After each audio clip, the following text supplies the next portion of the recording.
Let's bring in our next guest. We have Dr. Claudia and Kathy from Association for Play Therapy. Hello, ladies, and doesn't that sound fun? You have an Association for Play Therapy. What do you do? We are a membership association made up of mental health professionals who work with kids using play as their primary modality of therapy, and founded in 1982 by two child psychologists. Our national headquarters are here in Fresno, and we serve 6,300 members through providing training, research, education, and general information so that they can then serve their child clients better. So, play therapy. So you have children, and you're using play therapy to bring them out? Is that what to bring them out of their shell? To make them more social? Is that what we're doing? Play is the natural language of children, and actually we have a video that can probably illustrate this better than we can even explain it. Well, let's hold off on the video for a second. We have the video. I want to hear from you ladies. So, Doctor, let's talk to you about this, since Kathy's done playing, apparently. Now, the play therapy, this is your thing? Well, yes. Okay, tell us about it. Play therapy, like Kathy was saying, it's a preferred modality that mental health providers use with children because their first language is play. And so they use toys, which are their words, and their language, which is play, to help them to maneuver through whatever trauma or experiences, behavioral difficulties that they're going through. So you're talking about kids that are having trauma, and they're hiding behind their trauma with the play? Well, what we do is use, if you can think about therapy and what we know of adults going into therapy, right? We have those stereotypes of the couch and the psychoanalyst, right. And tell me more about this. That whole stereotype, well, we have a very different approach for children because they can't do the talk.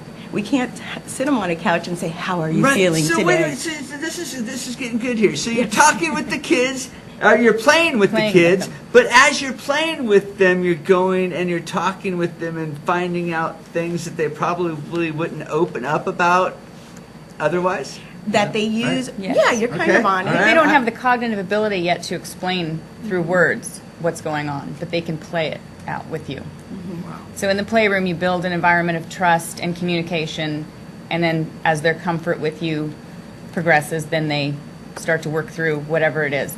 ADHD, trauma, abuse, neglect, do some bullying. things just pop out sometimes? Do they blurt things out because they're feeling comfortable in this play session? That may happen, as it may not happen, and they show it out in their play. Maybe they decide that they want to take out, toy trucks or sand figurines in the sand and bury them, and you can't find them. And even if you want to try to find them, they say no. And they communicate a lot through their play behavior. What is the child saying that's doing that?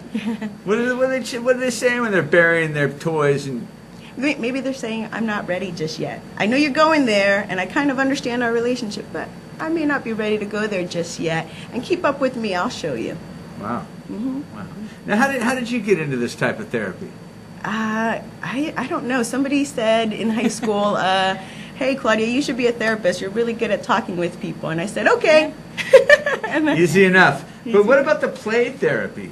How did you get into this? This isn't something that you go to college and the very first day of class they say, we're going to teach you play therapy. It doesn't happen that's that a way. really great point, Chuck. And that's something that here at the Association for Play Therapy we want to change. And we're doing that a little bit at a time because we have different programs to advertise, promote, and just put the word out about play therapy. So we have the centers, our approved centers. We have 23 centers at universities that are approved centers of play therapy that actually, once you get to a point in your education, you can specialize in child therapy and play therapy. Awesome. And 227 universities that now actually have play therapy in their curriculum for counselors and psychologists. Pretty awesome. Now, you have a local organization. Where's that located? We do. Actually, our national office is here in Fresno. Awesome. And we have 42 state branches, and we're in 15 countries.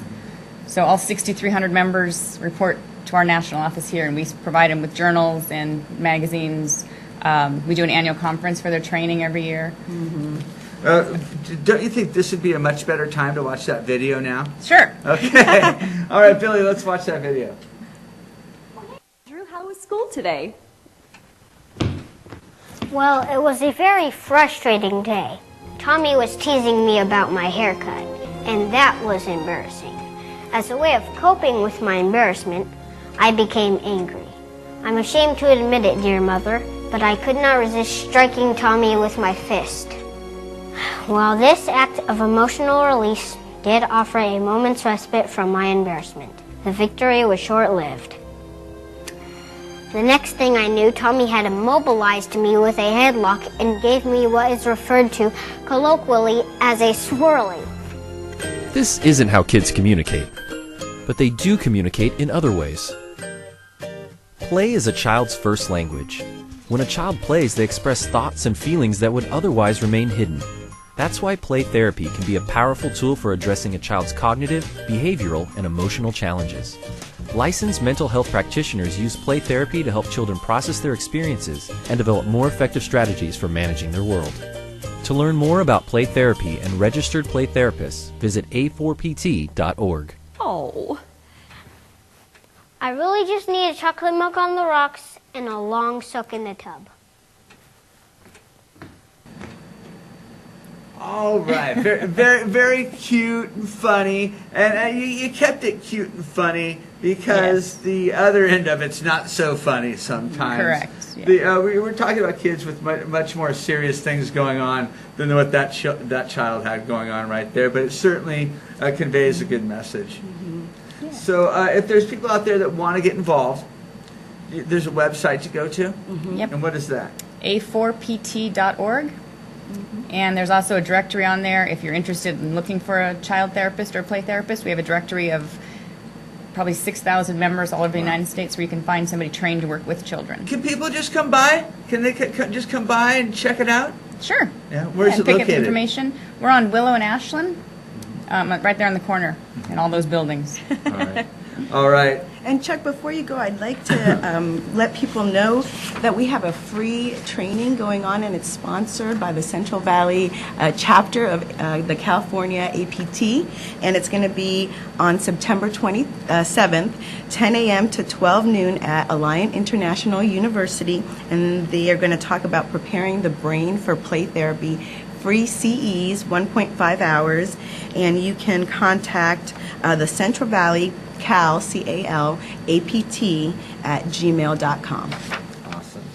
Dr. Claudia, thank you very much you, for sir. coming by. Kathy, very Thank nice you. to see you again.